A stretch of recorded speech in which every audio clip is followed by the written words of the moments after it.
Hi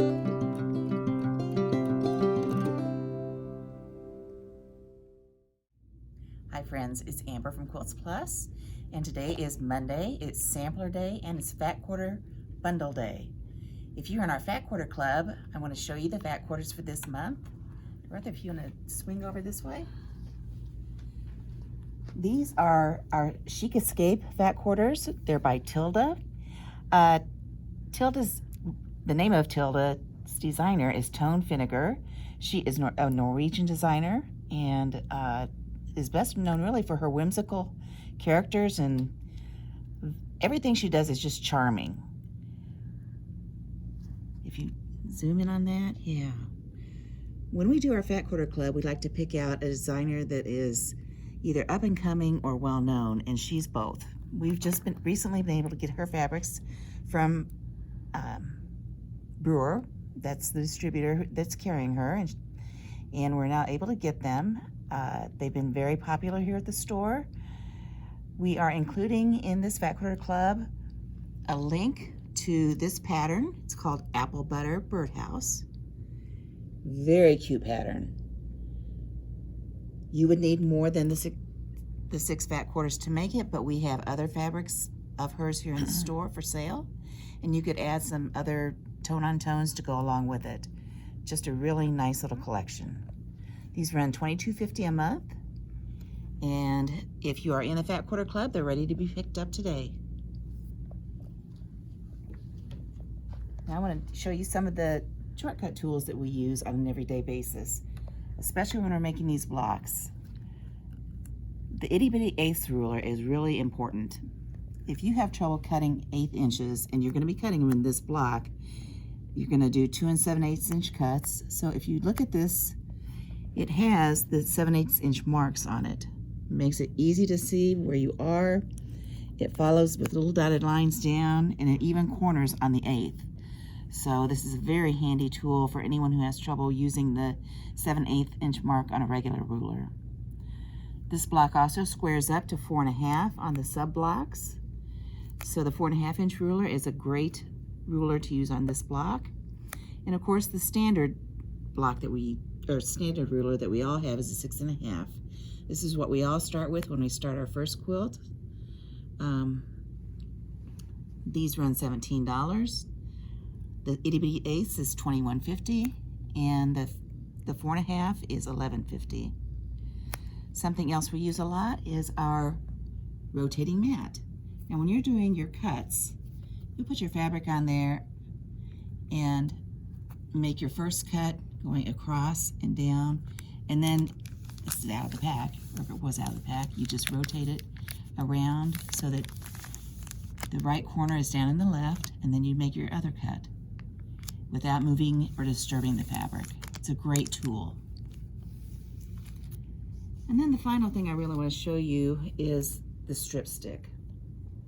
When you are pressing your seams open, the elevated stick keeps your seams from being pressed on top of each other. You press along and it doesn't disturb on either side. Let me get a long seam here. So I have my iron and it's just going along like this. It doesn't run over the other seams. It just makes life so much easier. This runs $13.10. Those are the shortcut tools that we like to use when we're doing our blocks or when we're doing any kind of piecing. Now to talk about the block itself. This block is called Garden Path, and it's done using 3 fabrics. Fabric A and C are both the cream colors. So this would be A and this would be C. And then the red with the white marks, or the gray with the cream marks, is B and E. And then D is the blue with the flowers, or the gold with the flowers. Those actually look to me like little cotton balls on the ends. You're going to start by taking fabric A which is your cream, and you're going to cut 4 2.5-inch squares. Those are for your corners. Then from fabric B, which is your gray dots or your red with the white marks on it, you're going to cut 6 2 7/8-inch squares, and then you're going to cut them diagonally. So we've got the gray and the red, and that is this cut.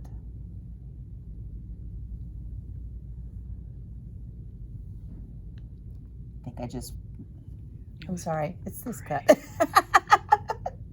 Then you're going to cut your C, and the C is also the cream color, and that's 2 7/8. You're going to cut those and then cut them on the diagonal again. And then your D fabric is your golden gray, or I'm sorry, gray and cream, and the blue with the flowers. This one and this one. And you're going to cut 10 2 7/8-inch squares, and those are going to be cut on the diagonal. And then your last cut is E, and that's a 4.5-inch square of each one of those. Now, I would actually cut the 4.5-inch squares before you cut your 2 7/8-inch squares. That's just because that way you know you'll get it.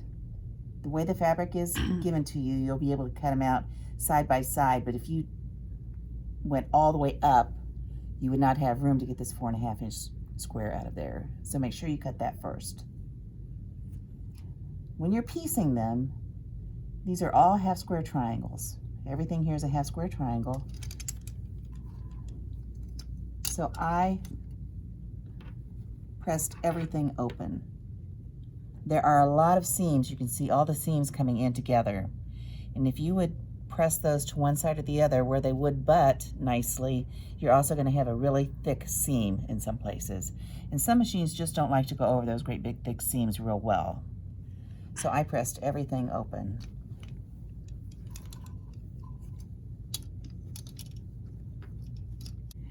After you've finished chain piecing your half square triangles together, we're going to use the blade saver to cut it apart. This is one of my favorite gadgets. This is just a little device that acts like a guillotine for your thread.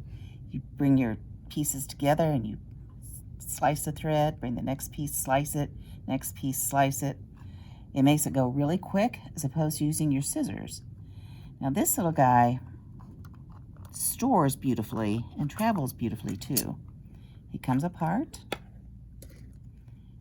fits in there, has little magnets on it, so you can just pop it into your toolbox. Then when you get to your destination, take him out. You don't get cut because you can't really touch the blades.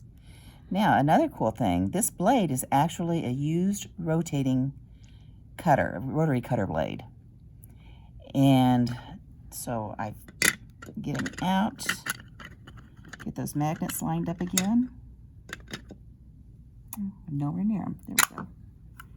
And then just plop him down in there. You want to make sure that the blade is at the very top. And if that blade gets so it's dull, just go to the next one. It is a used blade after all. When they're all dull, you just change that rotary blade out.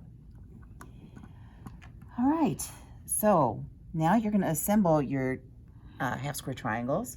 We're going to do quadrants. We're going to do 4 quadrants of this one and 4 quadrants of this one. And then you'll just flip them the right direction in the assembly. After you have all your quadrants done, you'll sew rows together.